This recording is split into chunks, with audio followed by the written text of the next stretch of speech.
देखिए आपने यहाँ पर एक क्वेश्चन लिख करके दिया था और हम लोगों की बात भी हुई थी, लेकिन मैं भूल गया था, थोड़ा सा काम ज़्यादा पड़ गया था अभी, तो इस वजह से थोड़ा सा मैं भूल गया था कि इसका मुझे रिव्यू करना था। लेकिन अभी आपका कॉल आया था तो तुरंत मुझे ध्यान आया था कि यहाँ पर राधा मैम ने तो कॉल किया था कि क्वेश्चन का रिव्यू करने के लिए, तो मैं तो भूल गया। तो कोई बात नहीं, ये आपका क्वेश्चन है वो अच्छे से हम अभी रिव्यू करते हैं। और अभी मैं वीडियो वैसे एक बार रिकॉर्ड कर चुका था, लेकिन क्या हुआ था बीच में किसी कॉल आ गई थी, फिर आपकी भी जस्ट कॉल आ गई। तो यहाँ पर आप देख सकते हैं कि अभी मैं जस्ट यहाँ पर एक 8 मिनट की वीडियो आप देख सकते हैं कि मैं रिकॉर्ड कर चुका था, लेकिन बीच में ये ब्रेक हो गई। लेकिन कोई बात नहीं, ऐसा हो जाता है। फिर आपका भी इसी कॉल आ गया था कि इमरजेंसी वाला कॉल था, तो इस वजह से मुझे उसे उठाना पड़ गया था। कोई बात नहीं, मैं फिर से इसको रिकॉर्ड कर देता हूँ। तो देखिए आपको देखने को मिलेगा कि सबसे पहले अगर हम यहाँ पर बात करें कि क्वेश्चन है वो अब बहुत कम शब्दों में पूछा जाता है, जैसे 150 शब्दों में पूछा जाता है, 100 शब्दों में पूछा जाता है।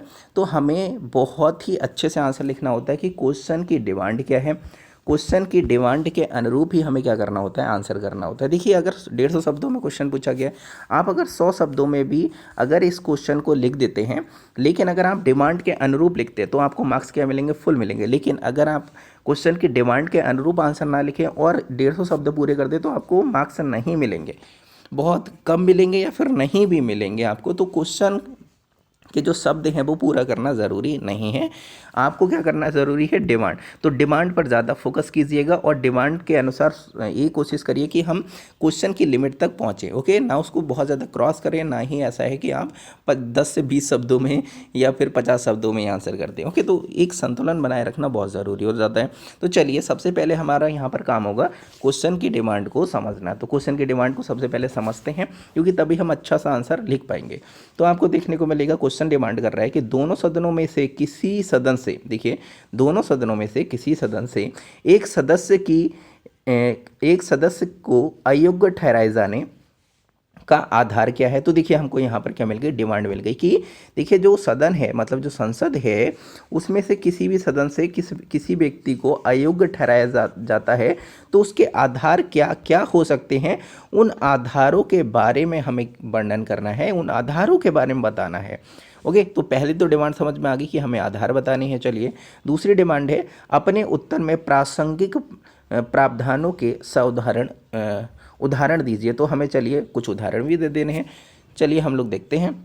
तो देखिए पहली डिमांड क्या है, पहली तो डिमांड है कि जो, देखिए पहली डिमांड क्या है कि जो संसद है उसमें से जो सदस्यों को अयोग्य ठहराया जाता है उसके आधार क्या है। तो इन आधारों पर ही हमको फोकस करते हुए अपना आंसर लिखना है। तो चलिए आपने आंसर किस तरह से लिखा है, तो देखिए आपने बहुत अच्छी कोशिश की है आंसर लिखने की, लेकिन इससे और ज़्यादा कैसे इंप्रूव और इन्हांस कर सकते हैं और कैसे टू द पॉइंट आंसर लिख सकते हैं वो हम यहाँ पर देखेंगे। तो देखिए सबसे पहले यहाँ पर आपने लिखा है कि संविधान के भाग 5 में अनुच्छेद 79 से 122 तक संविधान में गठन संरचना अवधि अधिकारियों प्रक्रिया विशेषाधिकार व शक्तियों आदि के बारे में वर्णन किया गया है। और देखिए जब भी आप पीडीएफ बनाएं थोड़ा सा क्लियर बनाया करिए, आप लोग थोड़ी सी समस्या आ जाती है हमको देखने में। ओके, कोई बात नहीं, चलिए इसको मैनेज कर लेंगे। और इसी वजह से आप, अगर मैं इसे यूट्यूब के माध्यम से आपको शेयर करूंगा ना तो 480 में देखिएगा, वरना आपको दिखेगा नहीं क्लियर, क्योंकि मुझे यहाँ पर देखने में समस्या आ रही है। तो ये वीडियो रिकॉर्ड होगी तो और ज़्यादा थोड़ी धुंधली हो जाती है, और मैं इसे मोबाइल पर रिकॉर्ड कर रहा हूँ तो आसपास की आवाज़ भी आ रही होगी, तो उसको भी थोड़ा सा मैनेज करिएगा। देखिए यहाँ पर आपको देखने को मिलेगा, सबसे पहले आपने यहाँ पर बताया है कि संविधान के भाग 5 में अनुच्छेद 79 से 122 तक संविधान के गठन संरचना अवधि अधिकारियों प्रक्रिया और विशेषाधिकार व यहाँ पर शक्तियों आदि के बारे में वर्णन किया गया है। संविधान के अनुसार भारत की संसद के 3 प्रमुख अंग होते हैं, लोकसभा, राज्यसभा व राष्ट्रपति। राज्यसभा उच्च सदन कहलाता है, तो वहीं लोकसभा निचला सदन कहलाता है। ओके, और यहाँ पर अगला आपने लिखा है कि राज्यसभा एक स्थायी सदन है, लोकसभा अस्थायी सदन। वहीं बात की जाए इसके चुनाव प्रक्रिया की तो राज्यसभा में अप्रत्यक्ष चुनाव होते हैं, तो लोकसभा के सदस्यों को प्रत्यक्ष चुना जाता है। राज्यसभा में राज्यों व संघ राज्य क्षेत्रों के प्रतिनिधि होते हैं, वहीं लोकसभा संपूर्ण रूप में भारत के लोगों का प्रतिनिधित्व करती है। तो देखिए इस पैराग्राफ में आपने मोबाइल से रिकॉर्ड करने में थोड़ी सी समस्या आती है, आगे पीछे बहुत कम जाता है। देखिए आपने यहाँ पर क्या बताया है, आपने ये स्टार्टिंग का जो पैराग्राफ है उसमें आपने यहाँ पर बताया है कि जो संसद है उसका वर्णन हमारे संविधान में कहाँ पर किया गया है। फिर आपने बताया है थोड़ा सा राज्यसभा और लोकसभा के बारे में बताया है, उसके संसद के अंगों के बारे में बताया, फिर थोड़ा सा राज्यसभा लोकसभा है जैसे वो अस्थायी सदन होती है, ये स्थायी सदन होती है, चुनाव कैसे होता है ये आपने बताया। ये भूमिका देखिए अभी हमने आपको बताया था कि क्वेश्चन की डिमांड क्या थी। क्वेश्चन हमसे पूछना चाह रहा था कि आप बताइए जो अयोग्यता ठहराए जाने के आधार क्या है, उन आधारों के बारे में चर्चा करनी है। लेकिन यहाँ पर आपने क्या बताया, संविधान में संसद का वर्णन कहाँ पर किया गया, ये तो संसद के बारे में पूछ ही नहीं रहा था ऐसा। दूसरा आपने क्या यहाँ पर बताया कि उसके अंगों के बारे में बताया, तो अंगों के बारे में भी कहीं से इसका संबंध नहीं है। इसके अलावा देखिए यहाँ पर आपने बताया कि उसकी चुनाव प्रक्रिया के बारे में, तो चुनाव प्रक्रिया के बारे में यहाँ पर डायरेक्ट संबंध इसका नहीं है। तो देखिए इसी तरह से क्या हो जाता है, हम शब्द पूर्ति कर देते हैं लेकिन अभी तक हमारी डिमांड है वो फुलफिल नहीं हो रही है। तो इससे आपको बचना है। भूमिका बनानी होती थी पहले, जब क्वेश्चन है वो 250 शब्दों में 300 शब्दों में पूछे जाते थे तब भूमिका की ज़रूरत पड़ती थी। लेकिन अब क्वेश्चन कम शब्दों में पूछे जाते हैं तो आपको टू द पॉइंट ही आंसर लिखना होता है। आप बीपीएससी का एग्जाम देने जाएंगे तो वहाँ पर बहुत भूमिका लिखनी होती है क्योंकि क्वेश्चन होता है वो 300 शब्दों में 250 शब्दों में ऐसे वहाँ पर पूछे जाते हैं, तो वहाँ पर इन चीज़ों की आवश्यकता पड़ती है। लेकिन यूपीएससी यूपीबीसीएस में इस तरह की चीज़ें अब नहीं चलती हैं। देखिए भूमिका भी इसकी बनेगी, तो भूमिका कैसे बनेगी वो भी मैं आपको अभी बता दूंगा, तो पूरी वीडियो अच्छे से देखिएगा। देखिए आगे आपने यहाँ पर लिखा है, वहीं बात की जाए दोनों सदनों में से किसी एक सदन के सदस्यों को अयोग्य ठहराए जाने की, तो निम्नलिखित आधारों पर उसे अयोग्य ठहराया जा सकता है। तो अयोग्य ठहराया जा सकता है, यहाँ से आपके क्वेश्चन की डिमांड है वो स्टार्ट हो रही है। तो चलिए हम देखते हैं कि आपने क्वेश्चन की डिमांड के अनुरूप क्या क्या लिखा है। तो आपने पहला बताया है कि यहाँ पर दोहरी सदस्यता, कोई भी व्यक्ति एक समय में दोनों सदनों का सदस्य नहीं हो सकता, एकदम सही बात है। उदाहरण स्वरूप जन प्रतिनिधित्व अधिनियम 1951 के अनुसार 10 दिनों के भीतर निर्णय न लेने पर राज्यसभा से उसकी सीट खाली हो जाती है, ये भी आपने सही लिखा है। लेकिन देखिए दोहरी नागरिकता है उसमें भी आपको कुछ आधार हैं, वो कुछ बेसिस हैं वो बताए गए हैं, उनके बारे में आपको वर्णन कर देना है। जैसे इसमें 4 आधार बताए गए हैं, आपको देखने को मिलेगा अगर कोई व्यक्ति है वो एक साथ दोनों सदनों में अगर निर्वाचित हो जाता है तो उसे एक सदन से उसे अपनी सदस्यता है वो समाप्त करनी होगी 10 दिनों के अंदर, अन्यथा राज्यसभा से उसकी क्या हो जाएगी, सदस्यता समाप्त हो जाएगी। स्वतः क्या हो जाएगी, राज्यसभा से समाप्त हो जाएगी 10 दिनों के भीतर। एक और कॉन्सेप्ट है इसमें कि कोई सांसद है वो पहले से सांसद है लेकिन वो फिर से किसी दूसरे सदन में निर्वाचित हो जाता है। तो यहाँ पर लोकसभा राज्यसभा वाला कॉन्सेप्ट नहीं लगता है। इसमें क्या होता है, जिसमें वो पहले सांसद होता है उसकी सदस्यता उसकी समाप्त हो जाती है। इसके अलावा इसी तरह से आप 2 और भी बता सकते हैं, जैसे कोई भी व्यक्ति एक ही सदन में 2 सीटों पर, एक सदन क्या है, हाउस क्या है, एक ही है लेकिन 2 सीटों पर निर्वाचित हो जाता है, तो उसे बताना पड़ेगा कि वो कौन सी सीट से सदस्य नहीं रहना चाहता है, अन्यथा क्या हो जाएगा, दोनों से उसकी सदस्यता समाप्त हो जाएगी।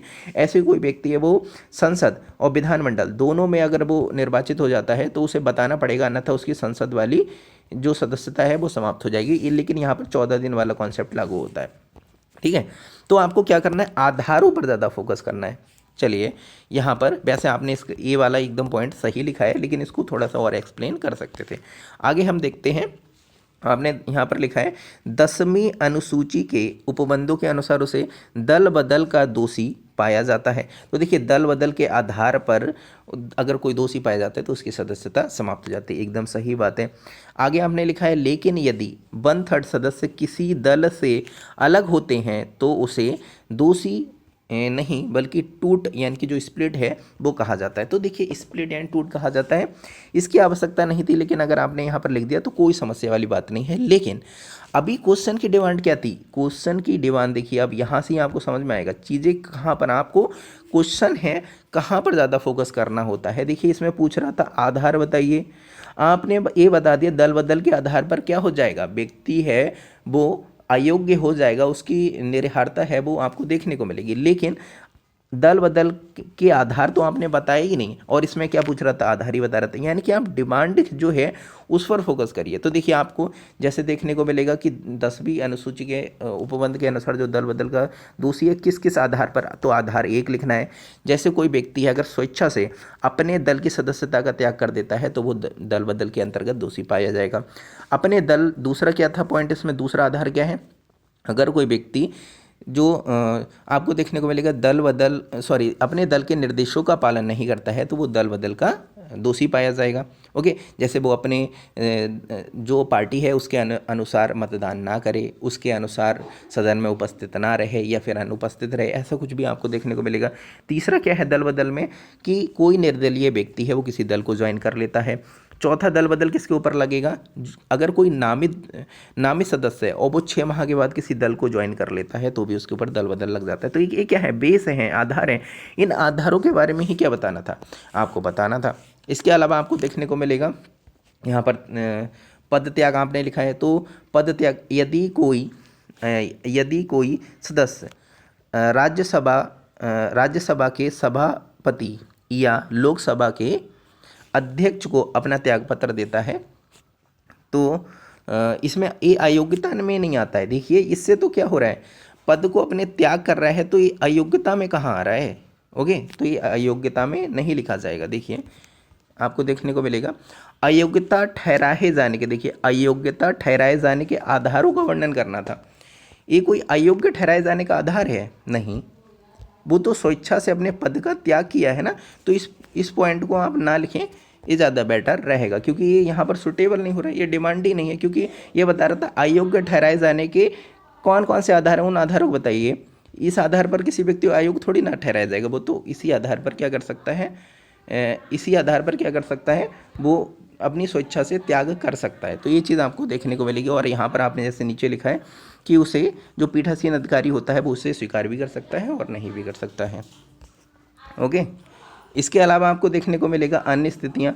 तो अन्य स्थितियाँ, यदि न्यायालय उस चुनाव को अमान्य या शून्य घोषित करता है तो इस आधार पर भी आपको देखने को मिलेगा। इसके अलावा सदन द्वारा निष्कासित किए जाने पर आपको देखने को मिलेगा, सही बात है। यदि वह राष्ट्रपति उपराष्ट्रपति चुन लिया जाता है तो भी अयोग्य ठहराया जा सकता है, एकदम सही बात है, उसकी सदस्यता समाप्त हो जाएगी। यदि उसे किसी राज्य का राज्यपाल बना दिया जाता है तो भी उसकी सदस्यता समाप्त हो जाएगी, एकदम सही बात है। आपको देखने को मिलेगा लेकिन यदि कोई, लेकिन ये कहाँ गया इसका कर्सर, आपको देखने को मिलेगा लेकिन यदि कोई, यहाँ पर आपने एक छोटा सा क्या लिखा है समझ में नहीं आ रहा, चलिए सेंटेंस पढ़ेंगे समझ में आ जाएगा। लेकिन यदि कोई व्यक्ति सदन में निर्वाचित होता है तो सदन की किसी प्रक्रिया द्वारा उसके चुनाव को शून्य या अमान्य घोषित नहीं किया जा सकता है। ऐसे मुद्दे को लोक प्रतिनिधित्व अधिनियम 1951 द्वारा सुलझाया जाएगा। ओके, तो देखिए अच्छा ये निर्हार आपने लिखा है यहाँ पर। ओके, तो ये चीज़ आपको देखने को मिलेगी, ये भी बात सही है। तो देखिए इसको आंसर और ज़्यादा बेहतर कैसे लिख सकते हैं वो भी हम आपको बताएंगे। आपको देखने को मिलेगा नेक्स्ट आपने लिखा है, हालांकि सुप्रीम कोर्ट के द्वारा चुनाव को शून्य या अमान्य घोषित किया जा सकता है, लेकिन असंतुष्ट व्यक्ति सुप्रीम कोर्ट जाने का अधिकार रखता है, यानी कि वो अपील कर सकता है, एकदम सही बात है। देखिए इसकी भूमिका कैसे बनानी थी वो मैं आपको बता देता हूँ। भूमिका बनानी थी कि आपको देखने को मिलेगा कि हमारे संविधान में संसद की सदस्यता के अयोग्यता, किसी सदस्य की अयोग्यता ठहराए जाने के 2 आधार हो सकते हैं। एक हमारे संविधान में वर्णन किया गया है, दूसरा हमारे संविधान के द्वारा इसकी शक्ति संसद को दी गई है, जिसके आधार पर उसने जनप्रतिनिधित्व अधिनियम 1951 बनाया है। तो आप पहले लिखेंगे संविधान के द्वारा जो निर्हारताएं या फिर अयोग्यताएं हैं उनको आप लिख सकते हैं, जैसे संविधान के अनुच्छेद 102, अनुच्छेद नहीं लिखना चाहते कोई समस्या वाली बात नहीं है, अनुच्छेद 102 के अनुसार अगर कोई व्यक्ति लाभ का पद है वो धारण कर लेता है अगर लाभ का पद धारण कर लेता है तो वो व्यक्ति क्या माना जाएगा, अयोग्य माना जाएगा।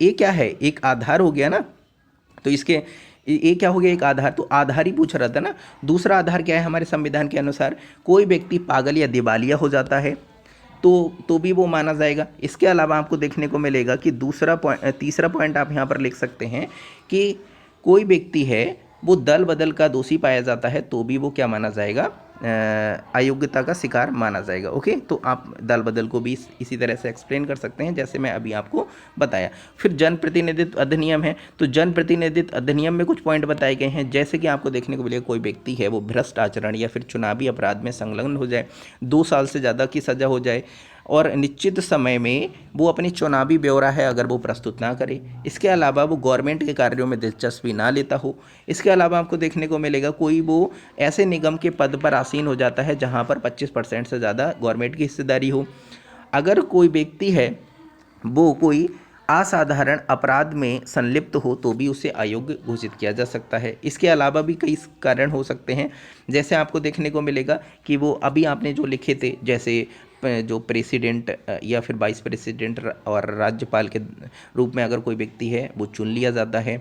इसके अलावा निर्वाचन रद्द हो जाता है उसके आधार पर भी, दोहरी नागरिकता जो अभी आपने लिखी थी उसके आधार पर भी। इसके अलावा एक और होता है अनुपस्थिति के आधार पर, अगर कोई व्यक्ति है वो सदन में 60 दिनों से अधिक, लगातार 60 दिनों से अधिक सदन की सभी बैठकों से अनुपस्थित रहता है तो भी उस व्यक्ति को पीठासीन अधिकारी के द्वारा हटाया जा सकता है, उसका स्थान रिक्त किया जा सकता है। तो इस तरह से आप आंसर करिए, आधारों पर ज़्यादा फोकस करना था। और जैसे रिसेंटली आप कुछ इसमें उदाहरण भी बता सकते हैं, जैसे उदाहरण की अगर हम बात करें तो वैसे आपको देखने को मिलेगा कि अभी रिसेंटली आपको देखने को मिलेगा जो अंडमान एवं निकोबार है, तो अंडमान निकोबार का जो सांसद है उस सांसद को 10 साल की सज़ा हुई है, तो 10 साल की सज़ा के आधार पर उसकी सदस्यता है वो समाप्त की गई है, तो इसको आप आंसर कर सकते हैं। लेकिन आंसर करते वक्त कुछ चीज़ों का आपको ध्यान रखना है। नंबर 1, आपको किसी भी व्यक्ति विशेष का नाम नहीं लेना है जब तक आवश्यकता ना हो। दूसरा, पार्टी विशेष का नाम नहीं लेना है जब तक आपको आवश्यकता ना हो। आप इंडिकेट कर सकते हैं किसी पर्टिकुलर, जैसे आप पर्टिकुलर प्लेस को इंडिकेट कर सकते हैं, जैसे असम में, असम की विधान मंडल में, या फिर असम के सांसद को उत्तर प्रदेश के विधान मंडल, या फिर उत्तर प्रदेश के सांसद को, इस तरह से आप विधायक को इस तरह से इंडिकेट करें तो ज़्यादा बेटर रहेगा, किसी व्यक्ति विशेष का नाम नहीं लेना है। और दूसरी चीज़, एक बहुत इंपॉर्टेंट चीज़ आपको ध्यान रखनी है कि आप क्वेश्चन लिखते वक्त आप यहाँ पर इस तरह से राज्यसभा, यहाँ पर इस तरह से लोकसभा, इन शब्दों का उपयोग नहीं कर सकते, बिल्कुल भी नहीं कर सकते। अगर आप ऐसे शब्दों का उपयोग करेंगे तो इनको बिल्कुल भी अमान्य माना जाएगा। पेपर में स्पेशली इस चीज़ का मेंशन कर दिया गया कि आपको अगर कोई भी चीज़ लिखनी है वो देवनागरी लिपि में लिखनी है। अगर आप हिंदी भाषा का चयन करते हैं तो आप इस प्रकार के इंग्लिश के शब्दों का उपयोग नहीं कर सकते। शॉर्ट फॉर्म लिखना है तो वो भी आप देवनागरी लिपि में ही शॉर्ट फॉर्म लिखें, या फिर आप डायरेक्ट यहाँ पर राज्यसभा ही लिखें, वो ज़्यादा सही रहेगा। अगर शॉर्ट में लिखना चाहते हैं RS, तो RS आपको कैसे लिखना है, देवनागरी लिपि में RS लिखना है, समझे आप। तो यहाँ पर इन चीज़ों का आप थोड़ा सा ध्यान रखिएगा। और भूमिका क्या बनानी थी, तो भूमिका आपको ये भूमिका नहीं बनानी, क्योंकि ये क्वेश्चन की डिमांड नहीं है।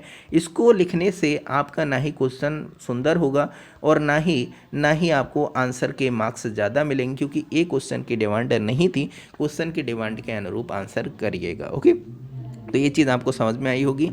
और पता नहीं आपको ये कितनी आवाज़ आ रही हो आसपास की, क्योंकि बहुत ज़्यादा शोर हो रहा है। और एक बार मैं वीडियो रिकॉर्ड कर चुका था, लेकिन बीच में डिस्टर्ब हो गए थे, कॉल आ गई थी। तो ये तो वीडियो कंप्लीट हो गई। तो इस तरह से आप आंसर करिएगा, दोबारा से इसको लिखने की कोशिश करिएगा, या फिर अगला जो क्वेश्चन लिखें तो उनमें इन चीज़ों का ध्यान रखिएगा। तो भूमिका कैसे बनानी है एक बार मैं फिर से रिपीट कर देता हूँ। भूमिका में आपको बताना है कि अयोग्यता ठहराए जाने के आधार हमारे संविधान में भी बताया गया है, हमारे संविधान के अनुच्छेद 102 में बताया गया है, और उसके अनुसार ये चीज़ें हैं। और दूसरा, हमारे संविधान ने ये जो अधिकार है वो संसद को दिया है, और इसी शक्ति का उपयोग करते हुए हमारी संसद ने एक जन प्रतिनिधित्व अधिनियम 1951 पारित किया, जिसके अनुसार ये प्रावधान किए गए हैं जिनके आधार पर किसी व्यक्ति को अयोग्य ठहराया जा सकता है। इस तरह से आप आंसर करेंगे तो आपका आंसर एकदम टू द पॉइंट होगा, कम शब्दों में होगा लेकिन आपको मार्क्स ज़्यादा मिलेंगे। ओके। और वीडियो बहुत ज़्यादा लंबी हो गई क्योंकि हमारे मोबाइल में 25 मिनट से ज़्यादा वीडियो रिकॉर्ड नहीं हो पाएगी, तो इस वजह से इस वीडियो को यहाँ पर ही फिनिश करते हैं। ओके, इसी तरह लिखिए, काफ़ी अच्छी कोशिश की थी। ओके।